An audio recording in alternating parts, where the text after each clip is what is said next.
A week before my wedding, my future in-laws took my fiancé on a family trip. He came back acting distant and said, "I think we should take a break." I smiled, handed him a file, and said, "That's funny. Because I just got some information on that trip." When he read it, he looked at his parents in pure rage. I was supposed to get married last month. Everything was planned. Venue booked.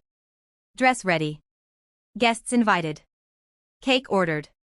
We spent months putting it together.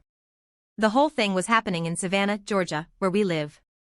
I thought everything was fine. My fiancé, let's call him Derek, and I had been together for 3 years. I honestly thought he was the one. We weren't perfect, but no one is. We didn't fight much. He made me laugh. We wanted the same things. I was happy. His parents? Not so much. His mom, Ruth, is one of those people who looks at you like she's deciding if your shoes are expensive enough to speak to you. His dad, Walter, doesn't say much unless it's to brag about his car or complain about kids these days. They never really liked me. I'm not from some fancy family. I have a normal job. I don't care about golf memberships or which school you went to. I knew they thought Derek could do better, but he always told me not to worry. He said they'd come around. They didn't. About a week before the wedding, Derek told me his parents were taking him on a family trip to Miami. No real reason. Just one last getaway before the wedding. I thought it was weird timing, but I didn't want to start a fight over it. So I said okay. Looking back, I should have known something was off when he seemed way too eager to leave. He barely said goodbye when he left that Thursday. By Saturday night, I knew something was wrong. My best friend Callie lives in Miami. Total coincidence. She works at a bar downtown, the kind of place people go when they want to show off how much money they have. She called me during her shift. "Hey. Isn't Derek supposed to be getting married next weekend?" "Yeah, why?" "Well, I think I just saw him. With his parents. And some girl." My stomach dropped. She said they'd been sitting at one of the VIP tables all night. Derek. His mom. His dad. And some random girl. Young, blonde, fake tan, short dress. Not someone who looked like she just happened to be sitting near them. Callie said Ruth and Walter were all over this girl. Laughing with her. Asking her questions. Derek wasn't exactly pushing her away either. That's when it hit me. They didn't just want to get away before the wedding. They wanted Derek to meet someone else. And they were doing it right before I was supposed to marry him. I don't remember much after that call. I sat on my couch in silence for a long time. Then I got mad. Really mad. And when I get mad, I get focused. Sunday morning, I started making calls. Found a private investigator in Miami who specialized in relationship issues. Paid extra to have him follow Derek and his family until they left. By Monday afternoon, I had the first batch of photos. Tuesday, I had video. Wednesday, I had a full report. Restaurants. Hotel bar. Poolside. Shopping. Another dinner. Every single event, Derek was next to that girl. Holding doors. Laughing at her jokes. Sitting close. His parents? Encouraging it. There was even a photo of Ruth and Walter walking ahead of them, holding hands like some proud parents, while Derek and this girl lagged behind, whispering to each other. I didn't tell anyone. Not yet. I just waited. Derek got back late Sunday night. Monday morning, he came over. I acted normal. Made coffee. Asked how the trip was. He was quiet. Jumpy. Wouldn't look me in the eye. Then he said it. "I think we should take a break." I stared at him. A break. 6 days before the wedding. I didn't ask why. I didn't ask what changed. I just smiled. Reached over to the table, grabbed the folder with the photos and the report, and slid it across to him. "That's funny," I said. "Because I just got some information on that trip." He opened it. At first, he looked confused. Then his face went white. I watched him flip through the pictures. Over and over. Like maybe if he looked at them long enough, they'd change. They didn't. And that's when the front door opened. Walter and Ruth walked in like they owned the place. Ruth was carrying a planner. Walter was on his phone. Hope we're not too early, Ruth said. We have a lot to go over, Todd. Then she saw Derek's face. And the folder. And me, sitting there with my coffee, watching all of it. Nobody spoke. For a full minute, it was dead silent. Then Derek finally found his voice. What the hell is this? He wasn't asking me. He was looking at Ruth and Walter. Walter pretended he didn't hear. Ruth tried to laugh. Oh, come on. Don't be dramatic. Derek looked back at the folder. Then at me. How did you get these? I shrugged. Doesn't matter. You and your parents can figure out what to do next. I'm done. That's where it sits right now. No final decision yet. Wedding's obviously off for now. I haven't even told most of my friends or family. I'm still trying to figure out what to do next. But watching Derek realize his own parents tried to swap me out for someone else, 5 days before we were supposed to say our vows. Let's just say it was the first good moment I'd had in days. The silence after I said I was done hung in the air like a thick fog. Ruth set her planner down on the counter like we were still going to sit down and talk about flowers or seating charts. Let's not overreact, she said, all smooth and fake like I was being difficult on purpose. These pictures don't mean anything. We just wanted Derek to meet some new people. That's normal. I looked at Derek. He was still staring at the folder like he was trying to read the words through the pictures. New people? I repeated, louder than I meant to. A week before our wedding? You thought that was normal? Walter finally looked up from his phone. Don't make a scene, he said without even blinking. We were thinking long-term. We didn't want Derek tied down if there might be better options. I swear I felt the air leave my lungs. Better options. Derek didn't say a word. He just kept flipping through the folder like the outcome might change if he checked again. His face was red now. Embarrassed? Angry? I couldn't tell. Maybe both. You let them do this, I said to him. You went along with it. He finally looked up. It wasn't like that. What was it like? I asked. You thought maybe you'd test drive someone new while your fiancé stayed home finishing the guest list? He rubbed his forehead like I was the problem. I just wanted to keep the peace. That's when I laughed. It wasn't even on purpose. It just came out. Loud and sharp. Keep the peace? I said. You could have just told me you didn't want to get married. Instead, you flew to Miami to see if someone better came along. Ruth sat down on the couch like she owned the place. This is getting ridiculous. We didn't tell you because we knew how you'd react. Emotional. Over the top. Look at yourself. I don't even know what came over me, but I picked up the folder, pulled out one of the photos of Derek and the girl, Madison, according to the report, and held it up in Ruth's face. This is ridiculous, I said. You brought her on a trip with your son and tried to replace me. How do you not hear yourself? Walter stood up and straightened his jacket like he was about to leave a board meeting. You should calm down. This doesn't need to get messy. It was right then that something inside me shifted. Oh, it's already messy, I said. And it's about to get worse. I didn't even mean to say it. It just slipped out. But the second I did, I realized I wasn't bluffing. I still had the rest of the PI's report sitting on my email. A whole lot more than what I printed. Receipts. Room charges.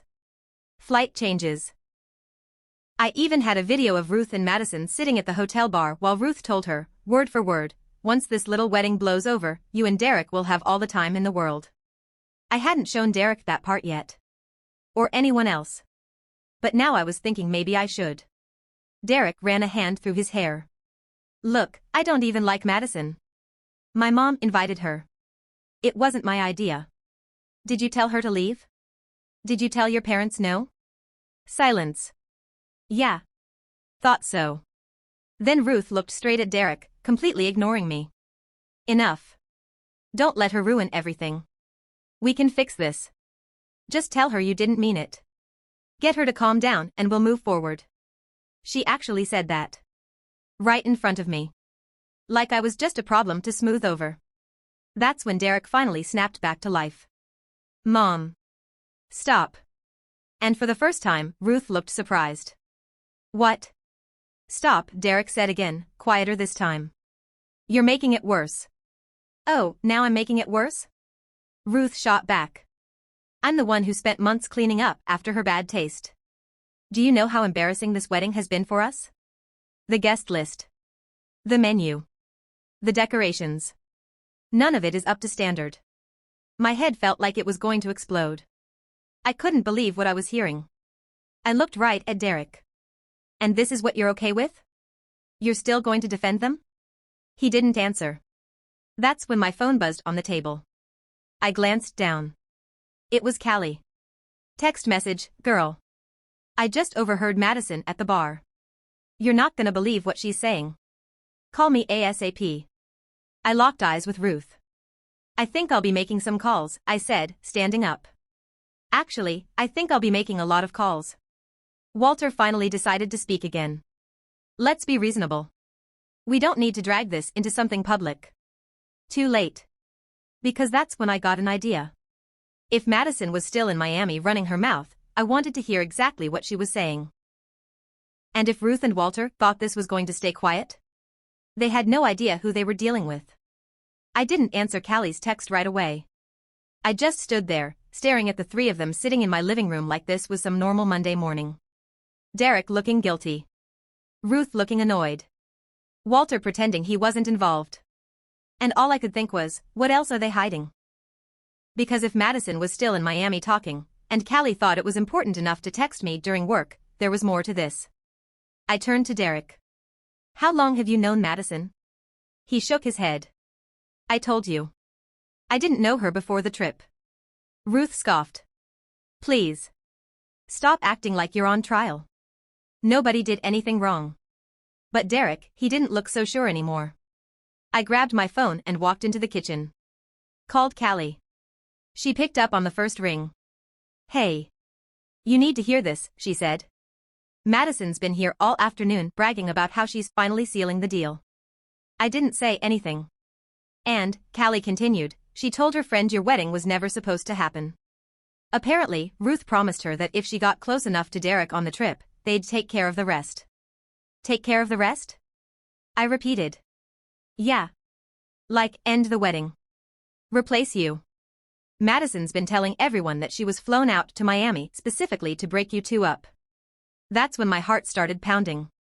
This wasn't just some random invite, Callie said. They planned it. I hung up. Walked back into the living room. Set my phone on the table and looked straight at Ruth. So, I said, how much did you pay her? She blinked. Excuse me? Madison. How much did you pay her to come on the trip and throw herself at Derek? Walter shifted in his seat. Derek rubbed his hands over his face. Ruth smiled. You really are dramatic. I just got off the phone with someone who heard Madison explaining the whole plan. She said you promised her the wedding would be called off. That Derek would be available. So again, how much did you pay her? Still no answer. Then Derek looked at Ruth and said, quietly, wait. Did you? And Ruth, bless her heart, didn't even deny it. She just shrugged. We gave her a little incentive. Nothing serious. A few gifts. Some spending money. Why are we acting like this is such a crime? I couldn't believe it. They paid her. Literally paid another woman to help break us up before the wedding. And Derek. He just sat there like he was realizing how deep in it he really was. I thought you invited her as a friend of the family, he said. Ruth laughed. Please. You didn't seem to mind her company. Now Derek looked sick. That's when I decided to take it further. Oh, and by the way, I said. Madison's been running her mouth all day. If I wanted to, I could share that little story with a few people. Maybe post it online. Maybe send it to the venues. Maybe let the wedding guests know exactly why things are off. Walter cleared his throat. There's no need for that. Let's not do anything drastic. But I wasn't done. Drastic? I said. You think I'm being drastic? Your family tried to replace me a week before my wedding. And I'm the problem? And then, like the cherry on top, my phone buzzed again. Another text from Callie, just found out Madison's still in town. And she's asking when Derek's coming back. I looked at Derek. Did you know she stuck around? He shook his head fast. No. No, I didn't. I haven't talked to her since the trip. I swear. But now the pieces were clicking into place. Ruth hired Madison to get in Derek's head. Ruth probably promised her more than just spending money. Madison was clearly expecting this to turn into something real. And Derek? Either he was lying or he was clueless. Neither was good. Tell me the truth, I said to him. Did you ever want to call off the wedding before Miami? He hesitated. Maybe, he finally said. I wasn't sure. And they kept saying, maybe I should see what else is out there. I just nodded. Cool, I said. Good to know. Because that was all I needed. I wasn't just dealing with manipulative future in-laws. I was dealing with a man who sat back and watched it happen, then called it keeping the peace. And Madison? Madison wasn't just some girl they invited on a whim. She was part of the plan. A plan that wasn't over. Because if she was still in town waiting for Derek to come crawling back, Ruth's little swap wasn't finished yet. But here's the thing, neither am I. And now I have all the proof. And now they know I know. And now I'm thinking it's time they finally get what they deserve.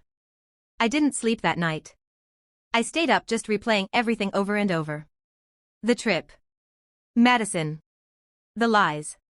The fact that Derek admitted he wasn't even sure he wanted to marry me before Miami. And now I knew why the whole trip felt off. It was never a family getaway. It was a setup. By morning, I knew exactly what I wanted to do. I made a few calls. I forwarded the PI report to my best friend Callie. I texted my maid of honor, Tina, to meet me at the coffee shop near my apartment. I needed backup. Are you sure you're ready for this? Tina asked. Oh, I'm past ready, I said. It's time they explain themselves in front of everybody. And that's how I ended up inviting Derek, Ruth, Walter, and Madison to the venue the next day. The actual wedding venue. I told them we needed an urgent meeting about the ceremony. Ruth, of course, loved the idea of a last-minute rehearsal. She had no clue what was coming. By noon, everyone was there. The venue staff were setting up chairs for the real wedding, which was supposed to happen in a few days. It felt surreal watching them work while my entire relationship was about to explode. Madison showed up last. Dressed like she thought she was the bride. Short white dress. Heels. Makeup like she was heading to a nightclub. When she walked in and saw me, she smirked. I didn't realize this was a group meeting, she said, loud enough for everyone to hear. Yeah, I said. Figured we'd clear the air. Everyone sat down at one of the big round tables meant for the reception. Derek looked exhausted. Walter looked bored. Ruth looked smug. Madison looked like she thought she'd already won. And me? I opened my laptop, connected to the venue's projector, and pulled up the photos from the PI report on the big screen behind me. First slide, Derek and Madison by the pool. Second slide, Ruth and Madison having drinks. Third slide, Madison kissing Derek on the cheek while Walter watched. Nobody spoke. Then I hit play on the video. The one where Ruth told Madison, word for word, once this little wedding blows over, you and Derek will have all the time in the world. The room was silent except for the sound of Ruth's own voice echoing off the walls. When it ended, I turned around. Anyone want to explain that? Ruth finally broke. Oh, grow up. You're making this into a scandal. Nothing happened. Derek didn't cheat. Madison is just a friend. A friend you paid, I said. We know. Madison told everyone at the bar in Miami. Half of South Beach knows the plan by now. Madison flipped her hair. Well, I wouldn't say half. But yeah, it wasn't exactly a secret. Your little wedding was never going to happen. Derek deserves someone who fits in. Someone with class. She actually said that. Out loud. Tina, who had been quiet until now, let out this sarcastic laugh and muttered, Jesus Christ. Then Derek stood up. And I thought, maybe for a second, he was about to defend me. But no. He looked at his mom. Then at Madison. And then at me. And all he said was, I think we should all just go our separate ways. That's when I realized he was never going to stand up for me. Not now. Not ever. This wasn't just Ruth's plan. Derek was fine with it. Maybe he didn't come up with the idea, but he let it happen. He watched it happen. He wanted an out, and his parents handed it to him. I closed my laptop, packed it into my bag, and stood up. Well, I said, this is the last time any of you will ever see me. Good luck explaining this when people start asking why the wedding's off. And with that, I left. The second I stepped outside, Tina followed.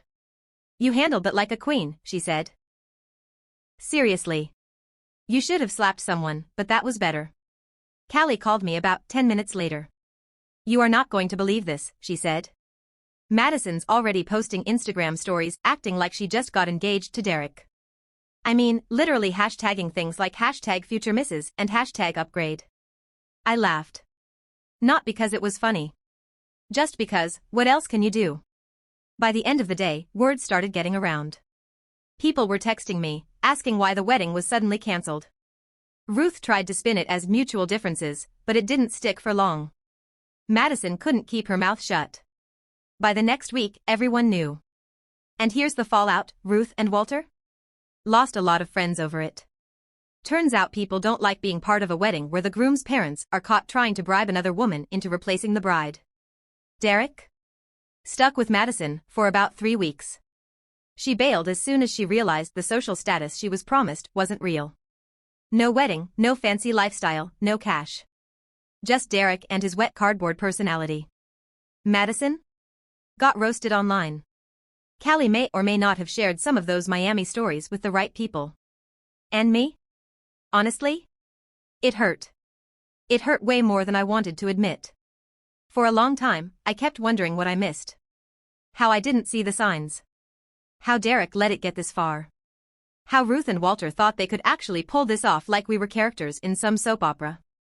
But once the dust settled, there was this weird piece.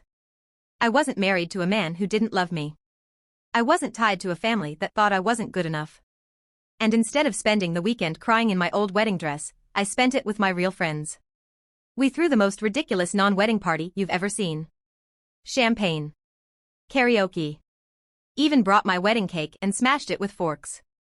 And somewhere around midnight, I realized I wasn't sad anymore. I was free. And honestly, that felt better than any wedding ever could.